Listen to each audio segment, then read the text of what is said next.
What's going on, you guys? Welcome back to another episode of the Cover 3 podcast. I'm joined by Aaron of 49ers First Takes and Sterling Bennett of 49ers Access. You can also find Sterling over on 95.7 The Game and in his living room as his office is still being remodeled by Aaron of 49ers First Takes.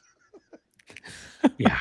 Aaron's in there right now. I wish it'd be done by now if Aaron was doing it. He's like, I need more drywall. I'll be back. So, guys, I hope you're having a good week. I know that we haven't talked on the show since the Black Sunday that the Niners took on the Seahawks. Look, it was a brutal loss. 41-6 was the score. Nothing went right for San Francisco, even when on their first drive, if you want to call it that, turning the ball over on fourth down on a weird option play, which was like, what are we doing? This is not the FBS. Like, why are we running like an option play with use check involved? Like, I don't understand that. But right off the jump, I mean, Shaheed running that back, house call for a touchdown to start off the game. Not a great way for San Francisco to start in any game, let alone the divisional playoff game. But at that point, it really felt like, okay, we're already behind the eight ball. Turning the ball over on fourth down, giving up another touchdown. It felt like a waterfall had just been unleashed, a flood over the Niners. And look, you know, at one point it was like, what, 17-3, I want to say. And the Niners had a chance to maybe score a touchdown. Unfortunately, they couldn't get in the end zone. They had to settle for a field goal. And then they get the ball back in the second half, and they do absolutely nothing with it. And at that point, I was like, all right, this game might be over. I mean, if they were able to score back-to-back touchdowns and make it 17-17, that would have been pretty amazing. But it just kind of felt like it was too little, too late, too much to even overcome right off the gate. Sterling, when you watched that game on Sunday, what was your take on how the Niners performed up in Seattle? First, I'm shocked it's only been 1 week. It feels like it's been 4 months since that game ended, primarily because that game was over on the very first play of the game.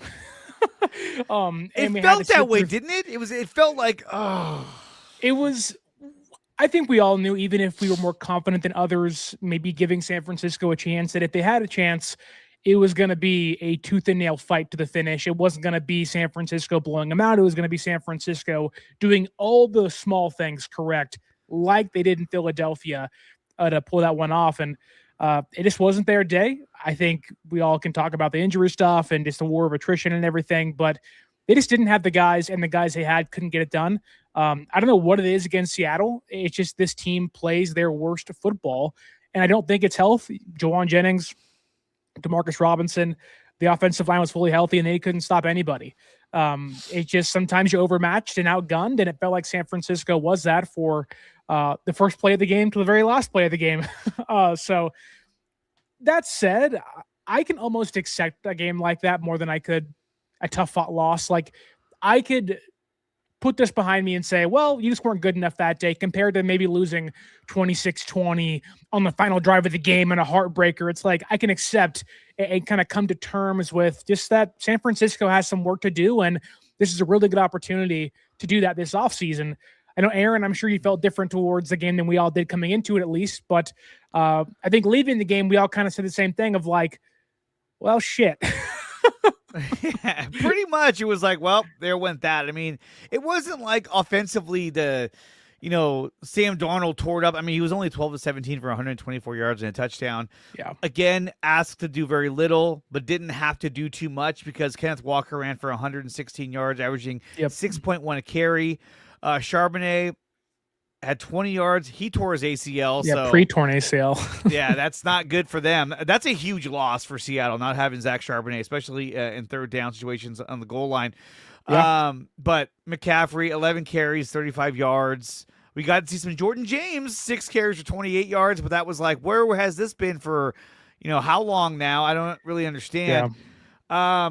But again, Aaron, I wanted to ask you, we talked about, man, we really need to get Ricky Pearsall back on the field because that was it.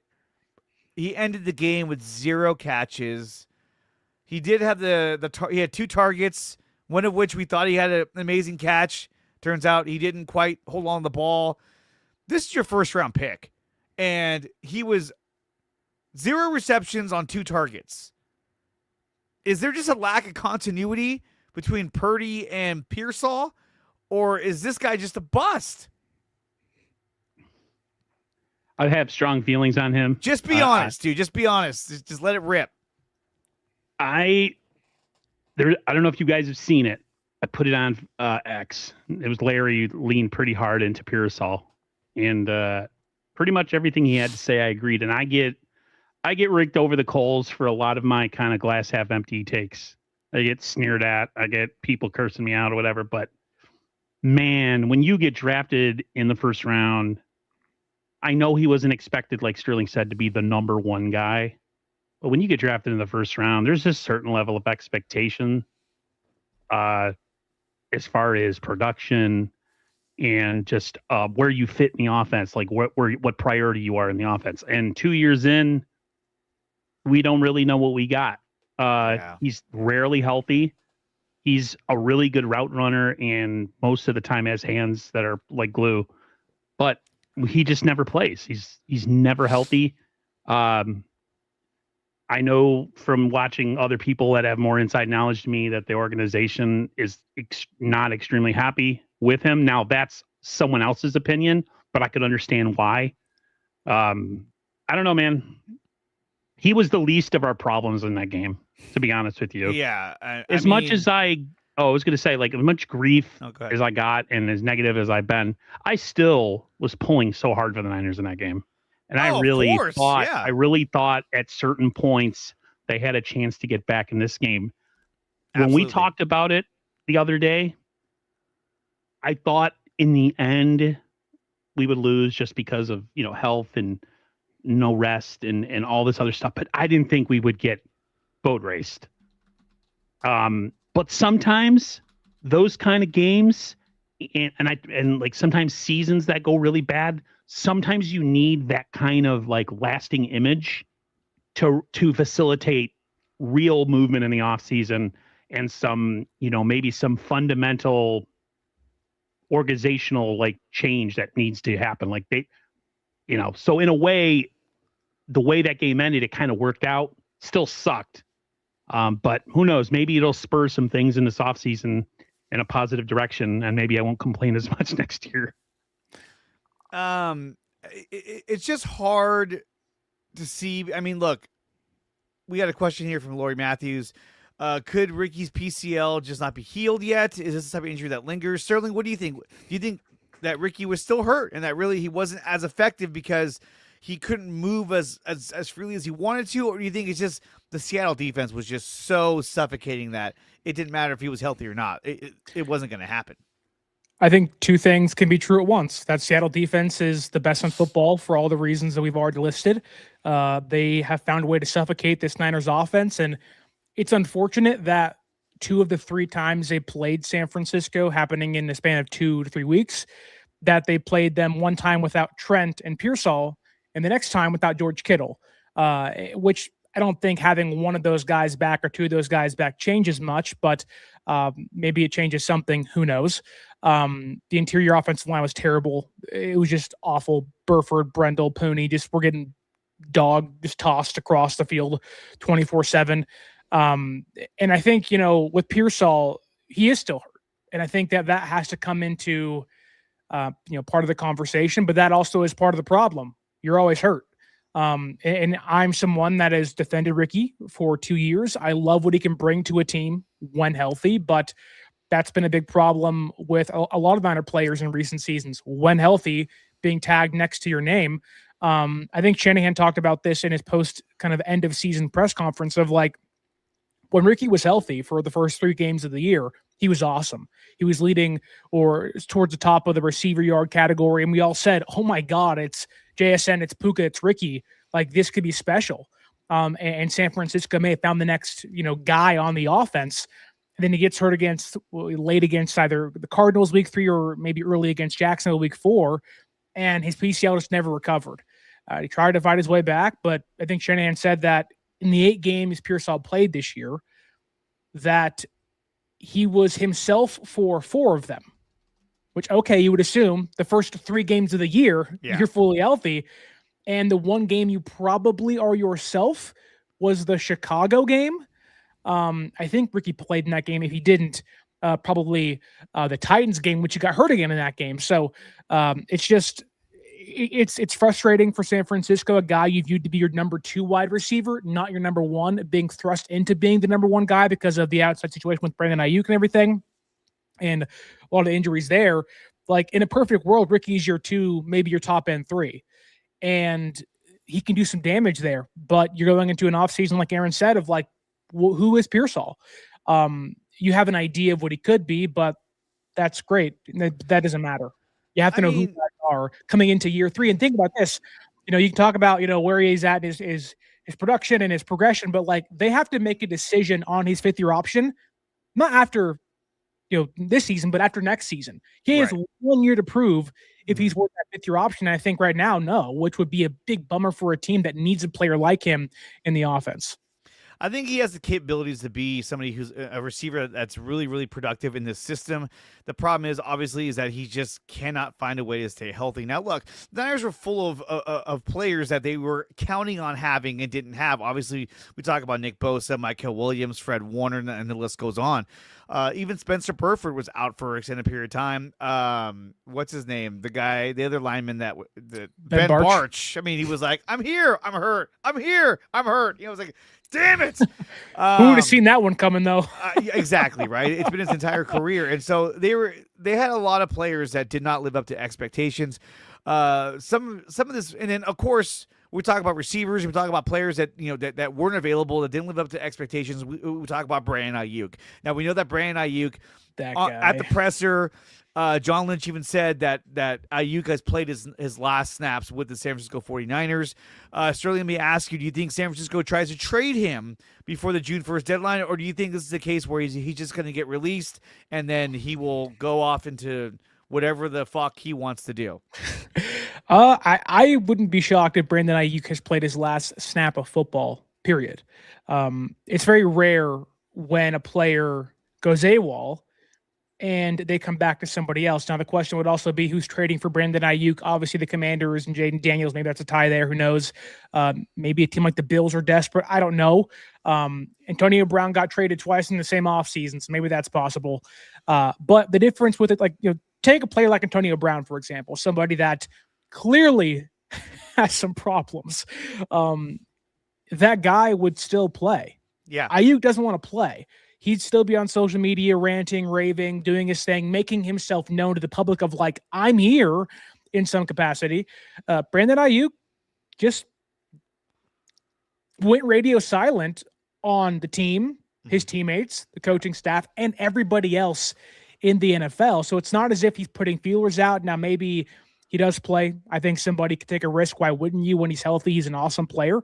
But I don't know if a team, one, wants to trade for a player with that many distractions behind him, but also two, is taking on that contract. Now, maybe the voided guarantees play into a factor here. He's cheaper for somebody else than he is San Francisco, but most likely he'll get released. A team takes a flyer on him. It works out, doesn't work out, who knows? But I think the most likely option is he gets cut probably post June 1st. The way John Lynch talked about that, it sounded like they want to split up that dead cap hit over 2 years, knowing they can actually spend this offseason and avoid taking a big dead cap hit again in 2026. So he'll probably get cut with the post June 1st designation, say goodbye then and call it a day.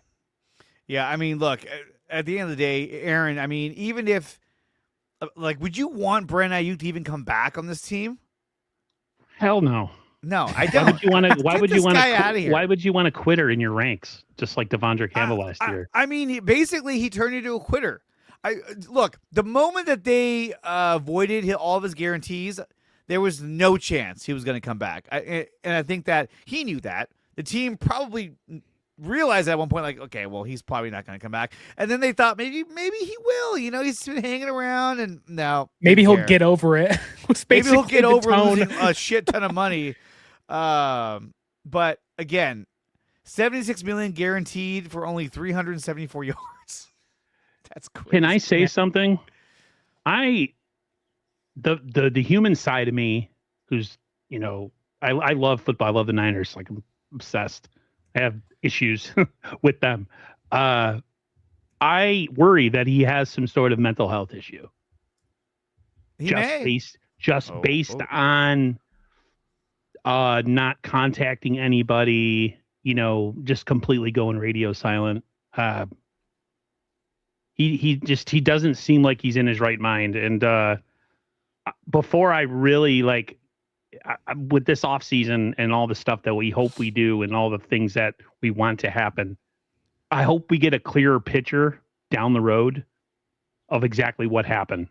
Like, does it matter for us as Niners fans? No.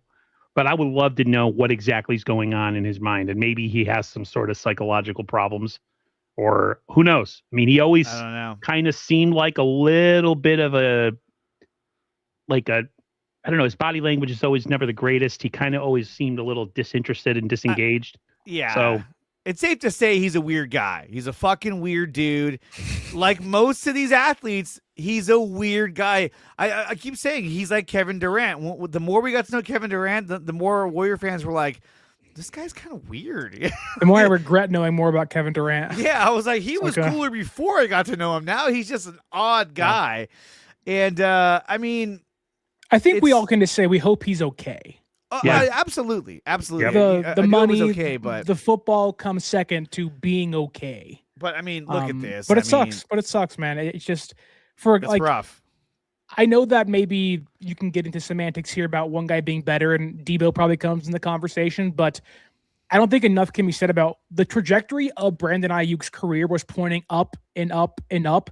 Like, this guy was on track to be maybe the third greatest wide receiver in franchise history. Mm-hmm. Maybe I'm kind of short-sighted in that of, who's on the back end of that. Like, obviously Dwight Clark's involved in there somewhere, and John Taylor's involved too, but like, it's Rice, it's T.O., and it's kind of a big wide gap in between there of really great wide receivers in team history. And the way Ayuk was trending, you have him in his prime, a great quarterback that they can throw to him. And it's just like, man, like, this was going to be the next great quarterback receiver tandem in San Francisco. And for whatever reason, we have no idea exactly. He threw it all away. And what makes it worse is that he threw it away for a team that won 12 games this year and desperately needs a guy like him in the offense. Imagine if he would have came back after the bye. Yeah. It would have been huge. Now, we talk about, a great wide receiver quarterback combination and what could have been.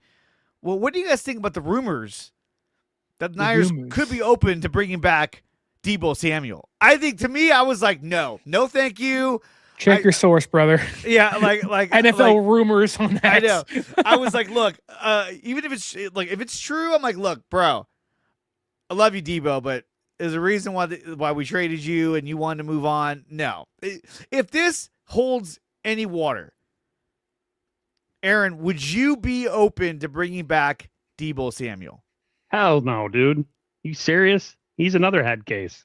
Sterling. His best football's behind him. It really is. Nah. Sterling? Why would you trade for a 29-year-old receiver who's past his prime, and the way he plays just he's going to be a free agent, so you don't have to trade for him. Oh, sorry. Like, why would you bring in a guy, right?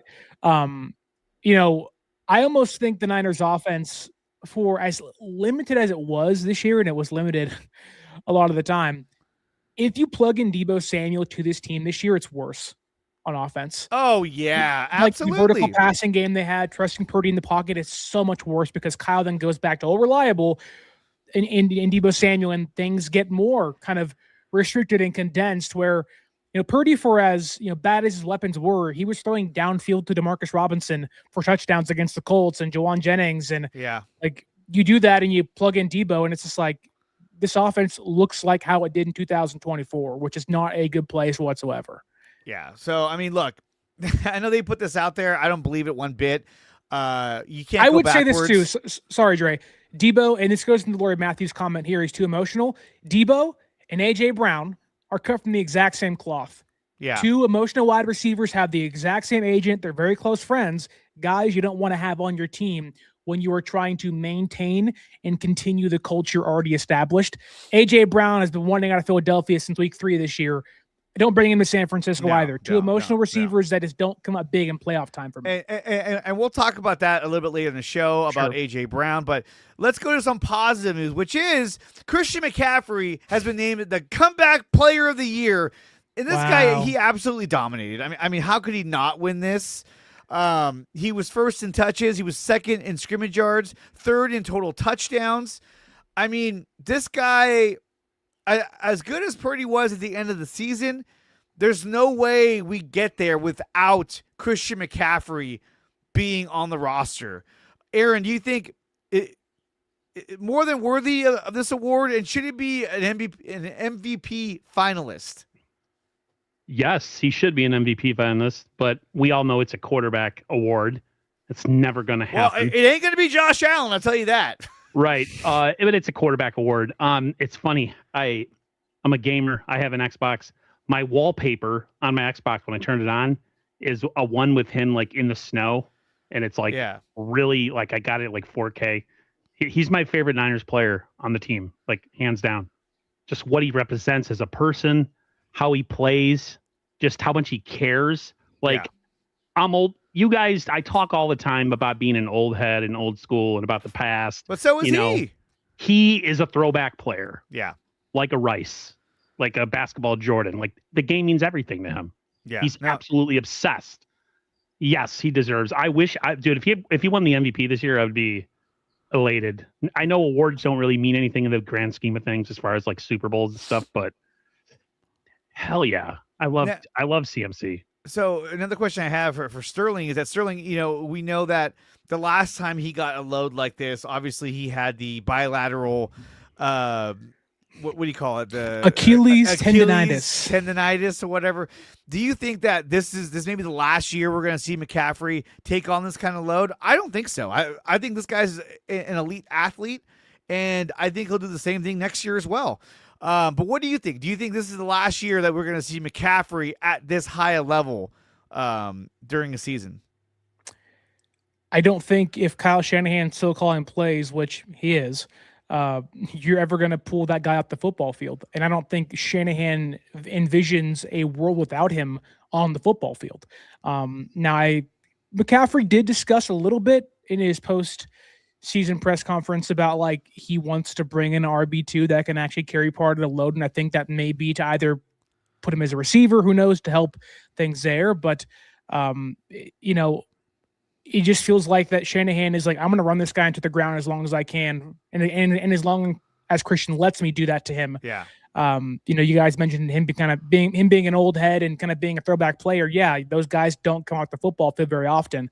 Now there certainly are concerns when you have a player that has 450 plus touches in a season, what the next season is like. I think it's pretty valuable if San Francisco can get him off the field more often.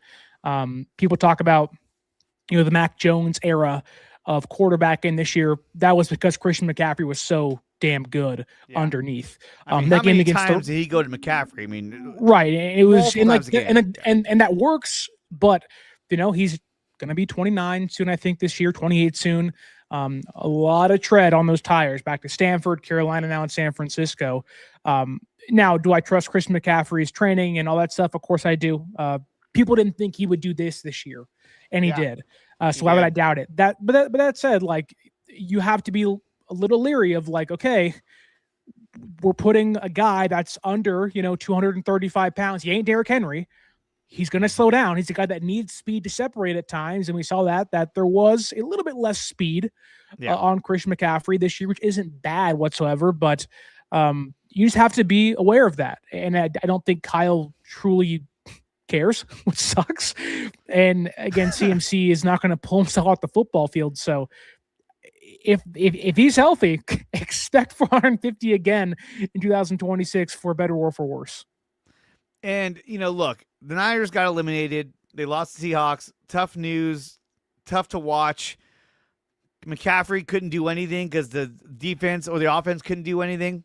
And we knew going into this that this move was probably going to happen. And that move is Robert Saleh is now the head coach of the Wow. Tennessee Titans. That's what it felt like. Like, oh God. Look, there's reasons why I think Saleh went here. Obviously, they're going to get a high draft pick. They have Cam Ward. They have some assets on the defensive line. But to me, it's like, why on earth would you go to Tennessee, which is just a bad franchise altogether? But hey, I mean, it sounds like he let them know early on that like he wanted to be a head coach again. He didn't want to be a defensive coordinator. I think he's best as a defensive coordinator, but I mean, everyone has their own passion. Yeah, Tennessee, where careers go to die. Yeah, it's my Uncle Ponch right there. And this was a tough pill to swallow because I really wanted him to be here at least one more season to help develop this defense. But Aaron, Bob Saleh is gone after 1 year and goes to Tennessee. What do they do? What are their options? I mean, a lot of people are saying Gus Bradley is probably going to be the guy they're going to go to. Do you agree that they should go with Gus Bradley, or should they send out a wider net and bring in more guys to interview? I just hate like this weird thing with Kyle and John about being comfortable and like always doing the comfortable thing over the thing that could actually help improve the defense. There's some good coordinators out there like Schwartz, like Raheem Morris. Did I say Schwartz? I don't know if he looks like he might end up being the Browns coach because nobody wants to play there. But just like, Man, I just thought, I mean, like, come on, dude. Like Gus Bradley, a retread. If you look at some of his statistics, somebody posted them up the other day. He hasn't had a top 10 defense in like, I don't know, like last 6 to 10 years when he was a defensive coordinator. So like, I don't know, man. Like, I would love to see them go outside the organization, bring in a fresh mind. The Raheem Morris one makes the most sense because he's connected to Kyle. And so I think the defensive mindset might be similar. But it's obvious they're gonna go with Gus Bradley, and they're not even trying to hide it yesterday. Or was it yesterday? Was the press conference? Well, I mean, they are, yeah. Wednesday. It was. And they are going to interview some players. I mean, some coaches. I think Raheem Morris might be one of them. I think if anyone from the outside is a strong candidate, it's going to be Raheem Morris because Kyle knows him. And so he'd feel like, hey, let's bring him in. But I think the reason why they brought Gus Bradley to begin with was to take over for Saleh if Saleh were to leave in this offseason, which he didn't waste any time. He was gone immediately. So he's gone. And so Sterling, I mean, Gus Bradley, I mean, the former DC of the Legion of Boom, is this the guy that you think can lead this Niners defense moving forward? Whew. Yeah, yeah. He hasn't had much success outside of Seattle. He went to Jacksonville. He's been to many different stops. Dallas. And Indianapolis. It just seems like Indianapolis, it just doesn't seem to come together like it did in Seattle.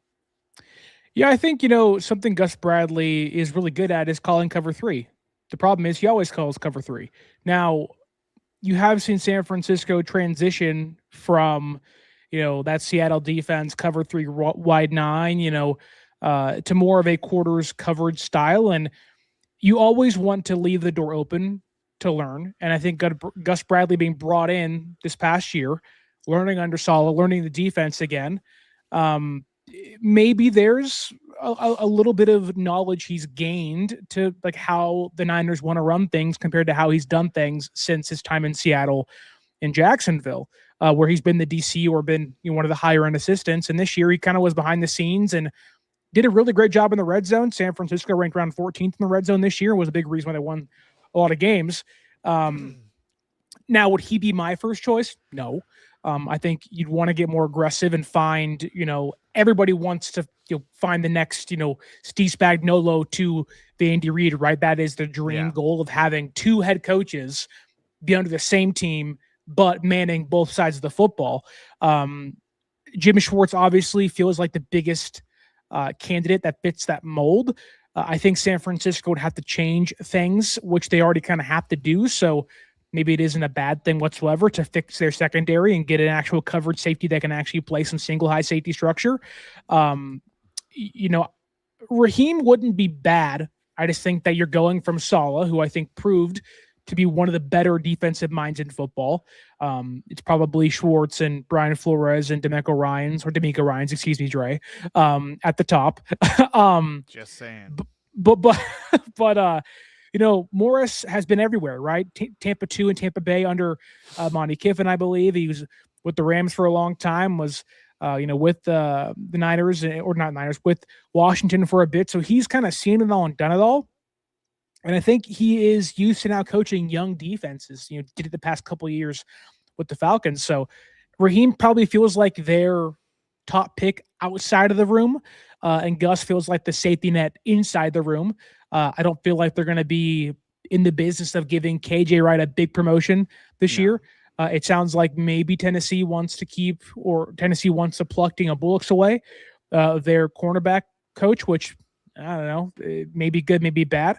But yeah, I mean, the problem with San Francisco now is you're going from a top 10, top 5 defensive mind in football that coached a very young defense that had to make up a lot of the ground to help mold them or help kind of bridge the gap from being terrible to being average enough to win some tough games, to now finding the next guy that can do that for you. And there isn't many guys out there, I think, can do that aren't named Jim Schwartz. So it does seem like they're going to take a step back from a coaching department, but they're in a great spot to add some better personnel, which could also kind of bridge that gap again. So it's a really big offseason for a lot of reasons, and finding the right guy is imperative. Shanahan's been trying to find some of that continuity for a long time. And I don't know if he's going to find it again this offseason either. So it stinks. It sucks, but you wish Bob good luck in Tennessee, because that's a crapshoot, but it does seem like he'll be given a more longer leash than he was with the Jets, who are just the worst in Tennessee, in my opinion. But that's all that is. Well, Dante Whitner had a lot to say about the decision to go to Tennessee. Let's hear what Dante Whitner had to say about Robert Saleh going to be the head coach of the Tennessee Titans. I do not like the choice. I do not like Robert Saleh going to the Tennessee Titans, and I'm going to tell you why. Why?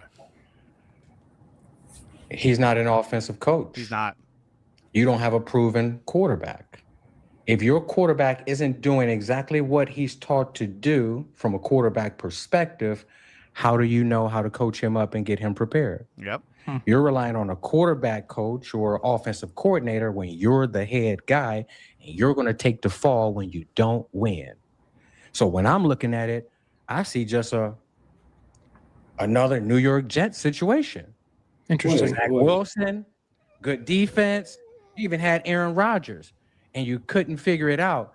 I would have liked to see Robert Saleh go to the Baltimore Ravens. Oh, yeah. Oh, yeah. They got the personnel on defense. But they run a 3-4. They're a 3-4, though. Don't matter. When you the head man, you change everything. They used to be a 3-4. They're going to be whatever he tell them to be now. So look, you got the defensive line. You got Kyle Hamilton. You got defensive backs. You got Lamar Jackson. You got a running game. That's where I would have liked to see. Yeah, I think if we're ranking jobs, yes, Baltimore is miles ahead of Tennessee. But to go to Pat's point, they play a defense that Robert Saleh is not necessarily known for. They used to. But everybody's wiped out of there, right? But what I'm saying is, and this is a big what if, I don't know, but what if Baltimore says, we're not going to change schematically, defensively, what we want to do. So if you're not willing to go along with that, or if you can't ride with that, then this is a marriage that you the head coach work. Now you don't give a damn. Hire a DC, get the bag. But let them do their thing. But Dante, in the rooms, I think that would be good enough. But you don't think this right here? I mean, I do see a point when saying like this could be another Jets situation. But do you not think, like, I'm a firm believer that the team takes on the identity of your head coach. The Jets didn't. Oh, wow, God, he's being so unfair right now. Dante, the Jets didn't. Oh. There's a reason why he's not part of that post-game coverage anymore. Yeah, because he lays into the 49ers. That's Rod Brooks. Rod Brooks. I like that combination of people on a podcast. Yeah, Willis, Dante Whitner, and Rod Brooks. So I love Dante a lot, but like there was so much context that like he just left out of all of that. Oh yeah, he was just going Like Jesse right Ventura after it. coached in Baltimore for a long time, knew Jim Harbaugh, learned under Mike McDonald, and they wanted to bring the same defensive style back with the coach that was already there. Like, why would they do that and change it up? Like, you're already changing your head coaching job, and maybe you're even OC. Why would you want to lose defensive continuity on a team that's already veteran-led? Like, you're not drafting a bunch of – you don't have 11 draft picks to spend on a defense this year. Meanwhile, Tennessee has a second-year quarterback, an ownership group that is so desperate, they'll give him a 3 to 4 year deal and actually be honest and truthful about it. And a quarterback, if he fails, you say, wasn't my guy. Let me find my guy now in year 3 or 4. Like, you go back to what Tennessee wants, man. Like, they are the moldable clay of the options that have a high-end draft pick. High draft pick. Have like $120 million to spend if he wants to bring in his guys. Like, yeah, it isn't perfect. Titans have been a crap show for the last, 15 years or so. But, like, the Ravens were never going to hire Robert Saleh.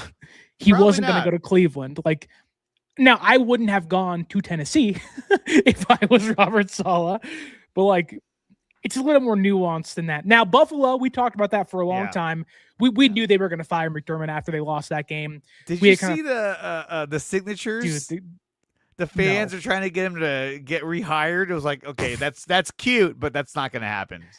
I did see their ownership trash Keon Coleman for like what was the deal with that? Like, why were they trashing him for? I don't understand. Like, I saw the comments. I was like, I don't. What's the context of this? They didn't want him.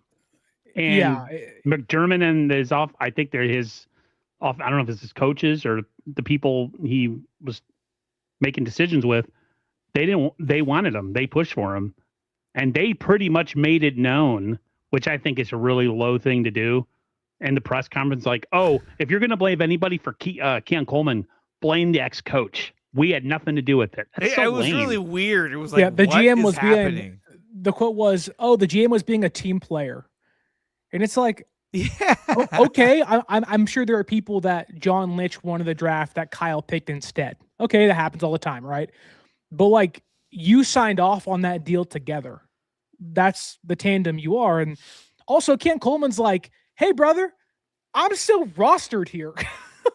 Yeah, you don't he's want like, me. I haven't What do gone I anywhere. do? I'm still here, guys. I'm in the, what's going on? Like, And then, man. I mean, look at this, 40,000 signatures to Wow. reinstate Sean McDermott in Buffalo. That's great. That's all fine and dandy, but that's not going to do you any good. That is I mean, more than any Rams fans ever come to that SoFi Stadium for a game before. It's almost like That's insane. it's almost like the people that want to restore the Snyderverse.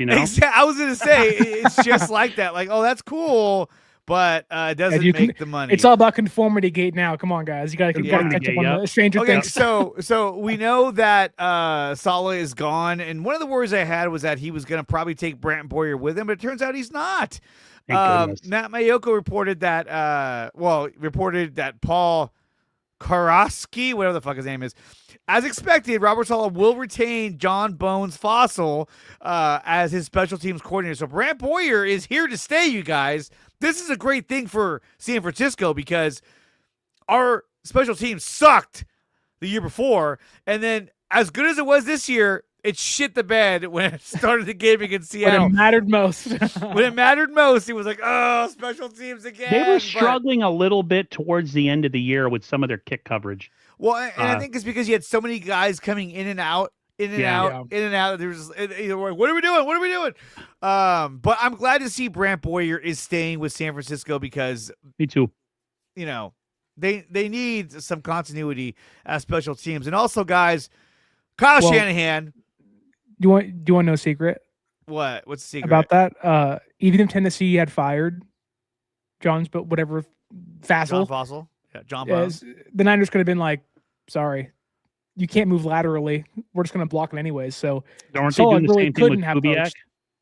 Yeah, it's the same thing. Like, you can't move laterally unless the team lets you, or unless you somehow circumnavigate that system, which... Well, they tried to bring in the DB's Falcons. coach for the Falcons, and they got denied. And that right there which may tells mean me they're going for Raheem Morris That's what I was thinking. I was like, wait a minute. So maybe it is Raheem that they're interested in. Like, hey, we could bring him over and da-da-da-da. But connecting dots here, really. But like we're showing, Kyle Shanahan is a finalist for Coach of the Year. I think it's rightfully deserved. The guy overcame so much adversity and kept his team alive throughout the postseason. And I think that he has earned the right to be at least a finalist as Coach of the Year. They're probably going to give Joseph it to Ehrenberg it. Joseph Ehrenberg it, but I think that it's probably going to go to Vrabel because if he leads his team to the Super Bowl, then he's gonna get that. I mean, I don't know how they can't get there. They're playing against the Broncos and Jared Stidham. Anyway, I think the Broncos are totally effed now. They lost their quarterback. But anyway, cooked our defense 2 years ago, man. Give them some hope. Yeah, but they still lost that game. The Niners won that game. Okay, so Kyle Shanahan, finalist for Coach of the Year, rightfully deserved. The guy coached his ass off this year. But let's look at this though. I wanted to break this down because the Niners are in fact an aging team, and so some questions have been put out there of has this team's window closed or is it closing as we speak? Well, when I bring up this post from Clutch Sports or Clutch Points, my bad. My employer. They bring up some really cool or really good aspects. Okay, I mean, look, since 2017, the Niners have been a gritty, well-coached team. They went to 4 conference championships and 2 Super Bowls.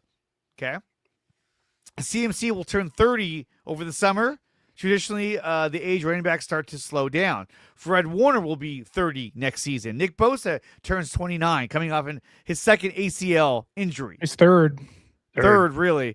Trent Williams turns 38. George Kittle turns 33. Not to mention Ayuk will never play again as a Niner. Now, look, some would say, hey, look, they have their core guys signed, and they're trying to build around these guys. But has the window closed for San Francisco? Is the window just barely open enough to where they can make at least one more run at a championship? Aaron? It's close to being closed. But, however, I'll be positive. Breaking news. If this draft hits and they pick the right guys in free agency, and they could stack on what they did, and they could stack on what they did this season. I know it didn't come out in statistics, and at times we really couldn't see it. But like C.J. West got meaningful reps this year, Alfred Collins got meaningful reps this year, Upton Stout got meaningful reps. Like those 3 guys, if they can get other players around them, and then you bring back Kell back from injury, and you bring Bosa back from injury, and Fred comes back. Yeah, I mean, the window's definitely not wide open. They're right now they're 3rd in their division talent wise. The Niners need missing in the draft over the last couple of years is really hurt them because you have to build new stars and you have to draft new stars regardless of where you're drafting. Because you can't depend on the same guys forever. The good teams find a way to keep the thing flowing in one direction and constantly having that wheel turn, bringing in new young talent. The Niners haven't been able to do that. That's why they've had to make really bad decisions in free agency that haven't worked out, like Javon Hargrave. So it's not open all that much, but this offseason could help open it up just a little bit more. And who knows? I mean, they did what they did this year and won 12 games with an absolutely depleted roster. I mean, that says a lot. So maybe with all those guys coming back next year, plus what we draft and get free agency, maybe that window opens right back up. But we'll see. I mean, the schedule for next season has the Niners. They have a middle of the pack ranked schedule, meaning like it's not super easy, it's not super hard, it's right in the middle of the pack, right? So that's a good opportunity for San Francisco. But with all the injuries, George Kittle, there's a chance that he could come back next season. There's a chance that he might even play next season, depending on how his rehab goes. You know, I heard, I think Larry was saying, I'd sign Kyle Pitts as a receiver. What if he doesn't want to play receiver? What if Kyle Pitts is like, no, I'm a tight end. I'm not Yeah, doing that. Larry also thinks Isaac Grando's a fullback, and he asked Kyle about that, and Kyle was like, "What are you talking about?" He's not So a I don't fullback. know. And I love Larry. Just like, come on, man. So I think, again, this comes back to the whiffs at the draft. Getting guys that just have not contributed the way you've wanted to. And I think that making that move, making that trade for Trey Lance completely set them back 4 years. And was probably the worst decision they could have ever have made. Now, if they didn't make that move, do they still end up drafting Brock Purdy? Who knows? Maybe they do. And then, we could have Micah Parsons instead. But at the end of the day, the Niners have a lot of aging stars on their team. Sterling, is this a team that is still looking to retool, could still be competitive going into next season or the next? Or is it time to move on from these stars? Is it time to open up the books and say, guys, we got to trade these guys and move on from the Trent Williams and the Bosas and the McCaffreys? Or is this still a team that can compete for a Super Bowl? Ooh. And don't I don't know. And don't take too long either. I'm gonna ramble for the next 14 minutes. Yeah.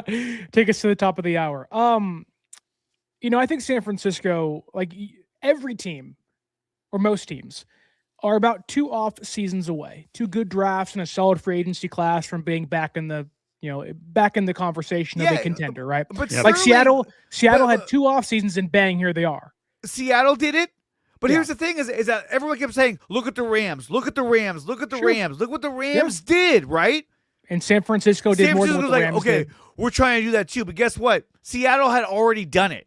Now you're behind the 8 ball. Now you got Sure, not but- only Seattle, but you got the Rams ahead of you. Sure, but Matthew Stafford's 38 years old, may not play 2 more years, and all of a sudden they might retire. Like, there's no promise the Rams are good post Stafford. We beat them. We crushed them almost every single game once they did, like when it was Jared Goff. Like, finding a quarterback that's that elite in an MVP winner probably this year is really hard to do. No one else has that besides the Rams and the Patriots and almost every other AFC team, which San Francisco doesn't have to play throughout the season.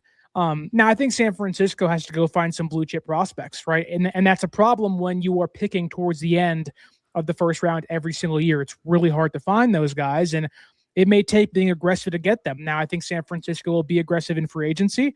I think San Francisco had a pretty good draft class last year. Obviously, injuries play a factor, which you just get tired of saying because it sucks.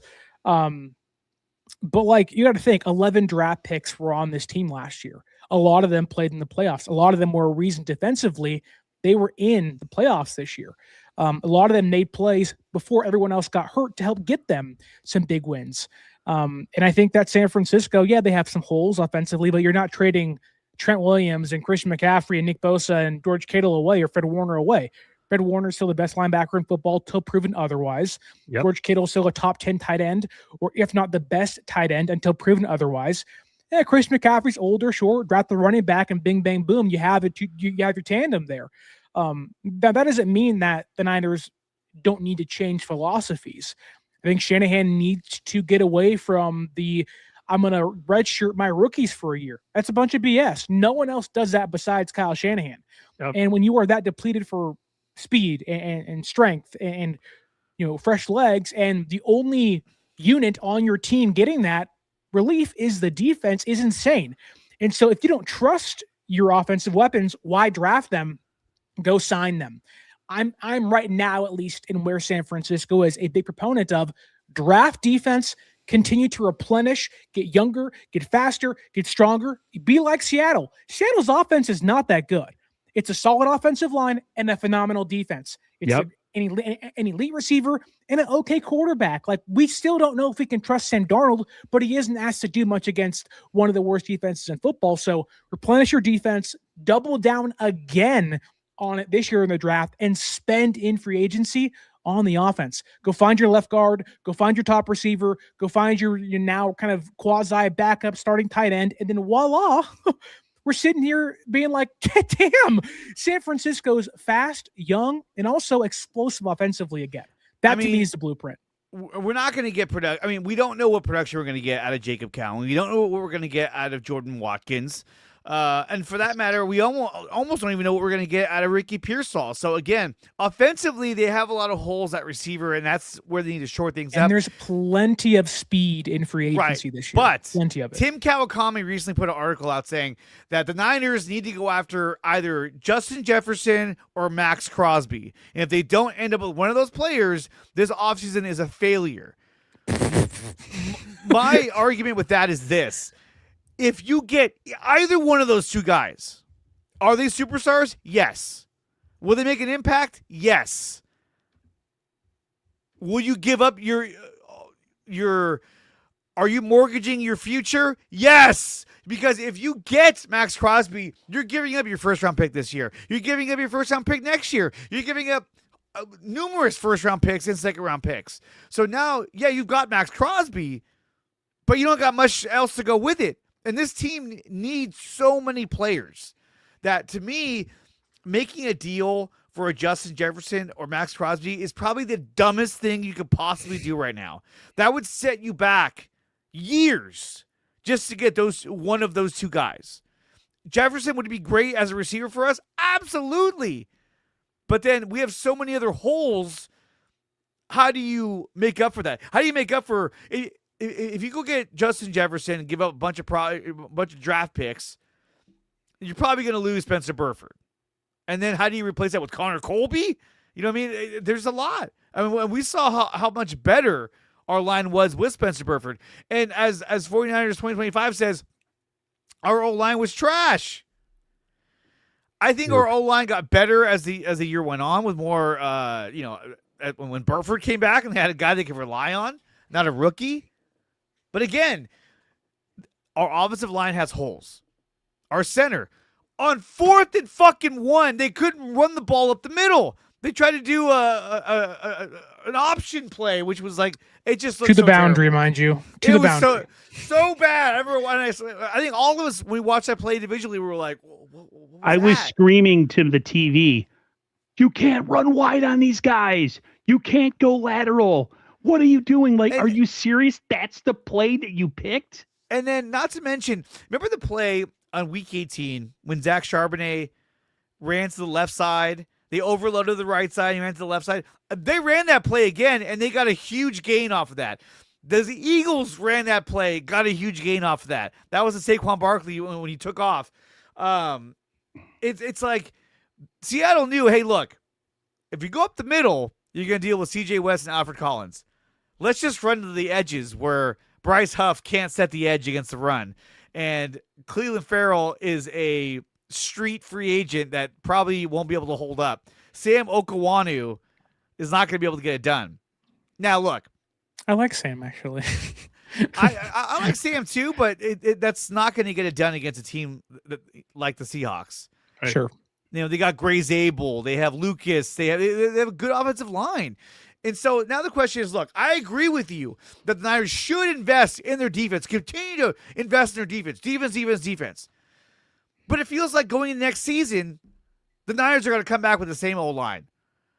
It's going to be Brendel, Pooney, who I like, McKivitz, who's a serviceable right tackle. He's a top 10 right tackle in football. Yeah, Trent Williams. I've grown on McKivitz. And then who do you stick at that left guard position? I'm sorry, left tackle. No, left guard. Do you try to re-sign Burford? Probably not. You can't go with Connor Colby. He's probably not even ready yet. I would get somebody. One Ben of my Bartch? free agent pickups would be a left guard. They're going to re-sign Ben Bartch, dude. They are. Because You know they are. Burford's probably going to get not a nice chunk of change, but it's more of a mentality with the offensive line is they believe unless there is a true game-changing talent, they can make do with the scrap heap, which at times they can. Other times they can't. Unfortunately, There it is right there. Bartch and a problem. free agent. Probably somebody we've never heard which of. like I would look out for someone like John Simpson, who's with the Jets, really struggled this year, but was actually pretty good with the wide zone last couple of years with Saleh. That could make some sense for left guard. But other than that, there really isn't a game-changing interior offensive lineman unless you're paying for a center, which we know this regime loves Jake Brendel. Oh, They love yeah. him. And They absolutely love him. But on fourth down, I they're don't- like, we can't run the ball up the middle with Jake being there. Let's go off to the side and run an option play. I mean, it's Yeah. so blatantly apparent that like he cannot push the line to but get that's that also 1 yard. why it's also why you can't make a trade for Max Crosby or a trade No! for No, Justin you Jefferson cannot. because You so cannot. like if you think about it, you lose Ayuk, okay, so you're going to pay for Jefferson, who's making more than Brandon Ayuk over the time of his contract. Okay, fine, Jefferson's a better receiver, top 2 in football. It's him and Chase for sure, right? But okay, then you're going to lose draft picks by doing so, which now you can't find an offensive lineman. Now you can't, replenish your defense or fix your offensive line in the meantime. And you're going to have the exact same problem, a quarterback that doesn't have protection, and you have one guy that can get open. Okay, well, I'm sorry. You have one guy that can get open and no protection. Your quarterback's running for his life and can't throw to that guy. So it's like you have to almost ask San Francisco and Kyle Shanahan and company to do something they don't want to do. Thus, they're not going to do it. They're not It's going to draft never an been offensive his- lineman. Yeah, it's never I been don't- his thing. I don't understand the philosophy of like, let's just get a bunch of skill position players, even though our line is trash. My brother, we talked about in Miami, how Miami had issues with pass protection and stuff. He's like, what's the purpose of having all these stars on offense if you have an offensive line who can't protect to get you time to get it to those stars? And that's what their biggest problem is. Yeah.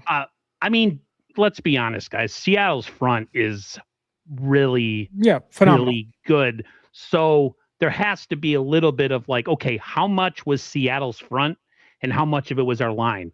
I think interior offensive line, left guard and center need replacement. Pooney, he's got like another year. He's been up and down.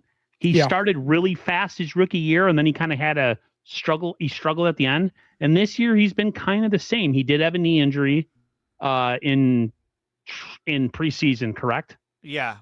It was And the first preseason game. He got hurt at the end of the Yeah, game. I mean, but you guys are right. They don't look at it as a priority, which is ridiculous considering like you want to get the ball and facilitate it to all these stars. We have lost Sterling.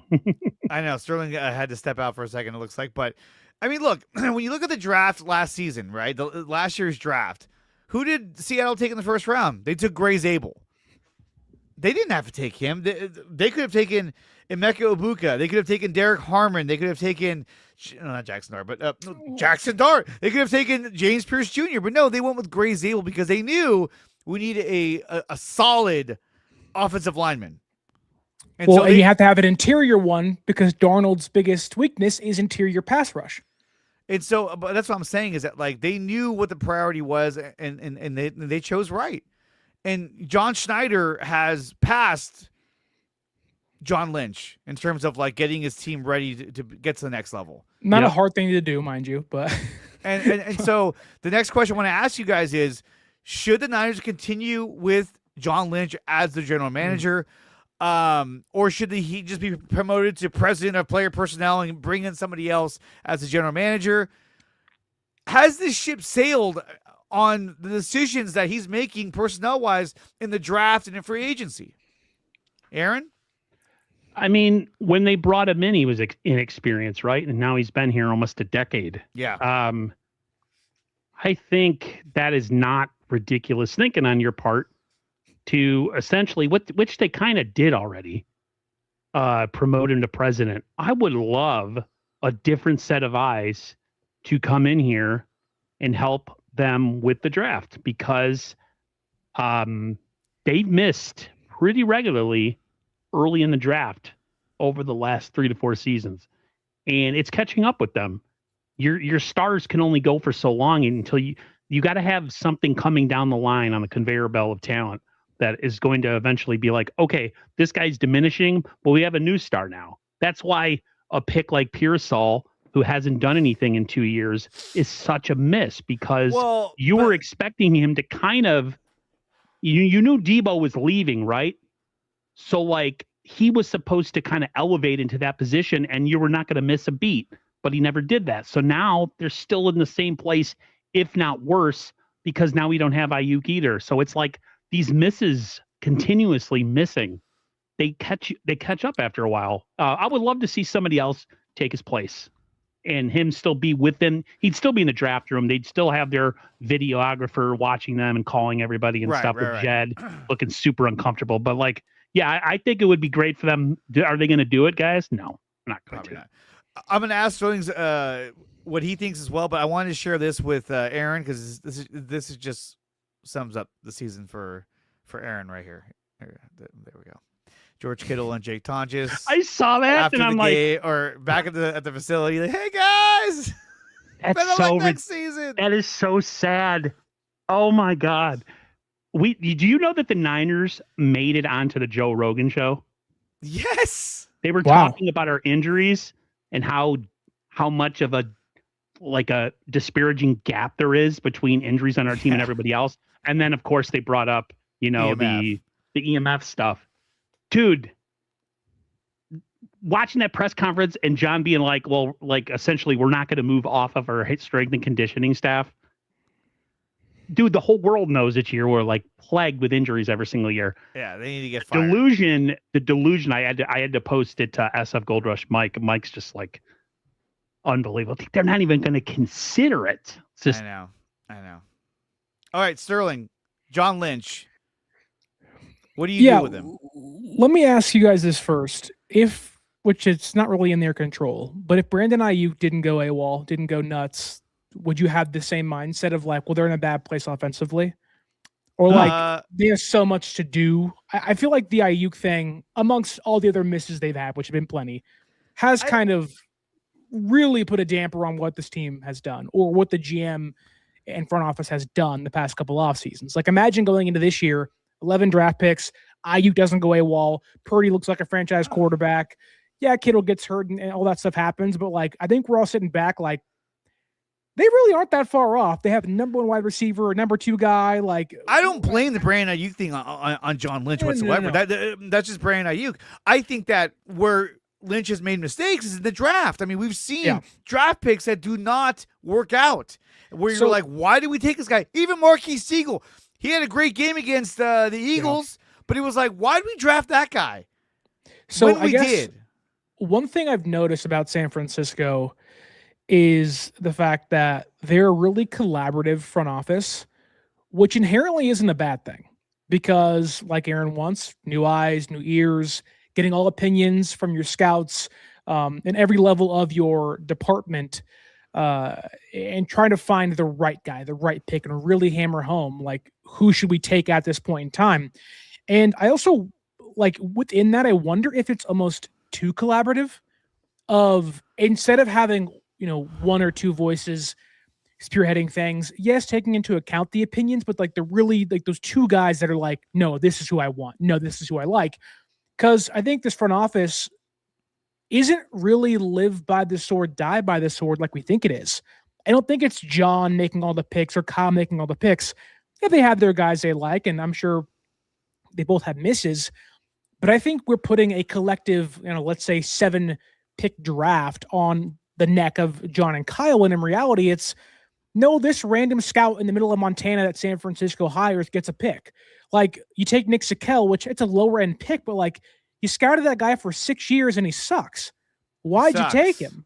And again, that's one example of the overarching problem, but it does feel like they're almost too collaborative, where maybe you want to kind of rein things back in. And I think, when I envision what the Niners offseason could look like is that it took 2024 for this team to realize we have to fire the DC, bring in a guy we already had here in Saleh, and we have to restock and replenish a defensive line. And they should probably do it again this year.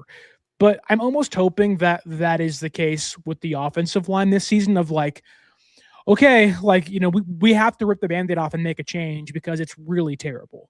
And that was at the cost of losing Leonard Floyd, Malik Collins, who the latter that had a really good year at Cleveland before his injury, letting Greenlaw and Ufunga go into saying dead cap hit, bring it on, right? You almost need to do the exact same thing on the offensive line. Let Brendel go sign a big name free agent guy. Yeah. Linderbaum is the big one out there, right, for the Ravens. And it's like, you shouldn't fear losing a 34-year-old Jake Brendel. What is the worst thing that can happen? You get the exact same production from a 25-year-old guy that's a rookie. Okay, fine. Or a guy plays worse there. Okay, you have to know what's next. Losing Burford to me isn't that big of a loss. Yeah, you want to bring some continuity back, but whatever. It's like I don't put the misses on John Lynch as much as others do, because San Francisco is so collaborative in that room where it's like, it's not one guy making the choice. It's the 15 guys all have a voice there, which maybe is the problem. No, but the thing is that at the end of the day, the responsibility falls on his shoulders. And so he has to answer for those missed draft picks where you're like, what are we doing here? Yeah. Aaron, I feel like they're too comfortable. There's a lot of glad handing going on with them because Jed's in there. Kyle and John are so like they're so tight because of what happened with the Harbaugh situation. Like freaking like Jed has been like so afraid. Like there's nothing that's scaring John or Kyle if they have a bad season. Or that seemingly changed though last offseason with the penny pinching and the cutting of the defensive players basically. But that came back to bite him in the ass too, because they could have used. Did it though? I mean, look. They could have used either Malik Collins or Leonard Floyd. They could have used either one of them.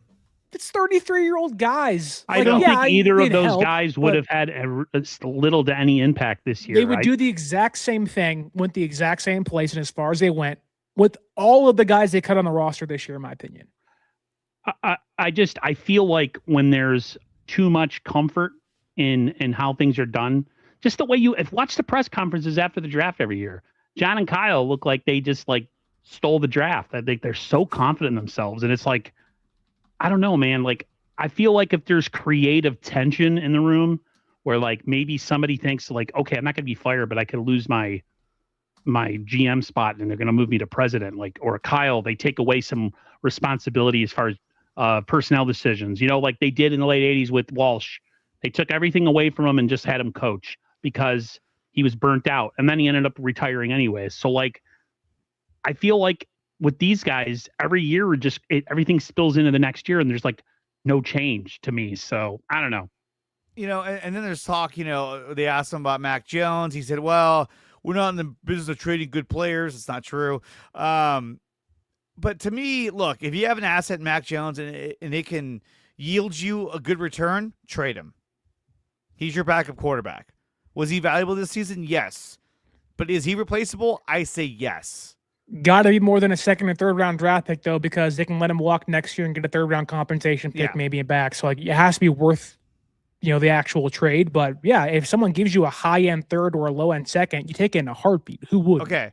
Now, there is the rumor that, as far as I know, was put out there by Grant Cohn, which is the Niners are heavily interested in trying to acquire Jordan Addison from the Minnesota Vikings, which I think is attainable. That's something, the player they could acquire. Is that a guy that would benefit coming to San Francisco? Aaron? He's a head case. Why would you want to replace one head case? I mean, he's only been arrested, 3 times? So there's that. That's my retort of like, you want a guy on the last year of his contract, arrested 3 times, including a DUI, who, if he balls out for you and keeps himself clean, he wants a big contract the following year. That's what I'm saying. It's a fifth year option where it's like, yeah, we get him for 1 year, but it's the highest price receiver in the NFL. And it's like, no. You can pay a guy cheaper in free agency, do the exact same thing for you. You could draft a guy that can almost do what he does. And also consider the source. It just like, sometimes a blind squirrel is right, but no.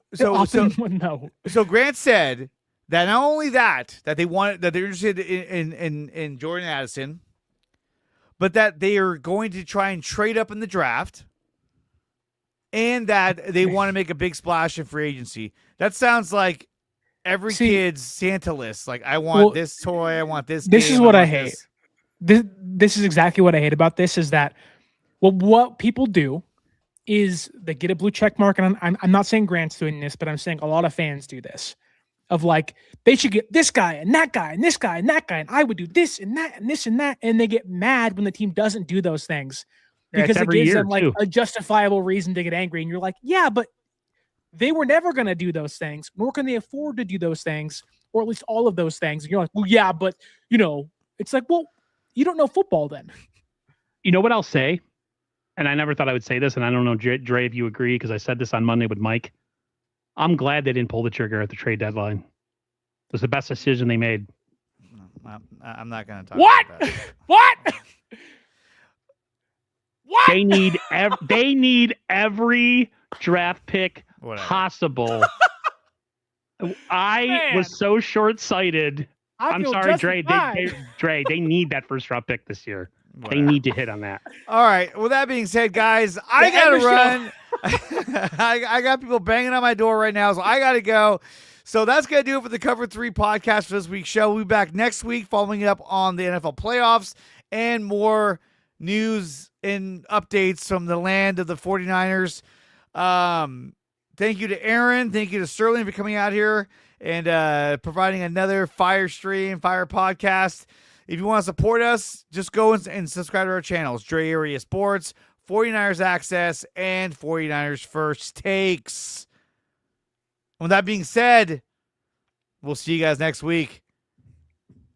Goodbye. Peace.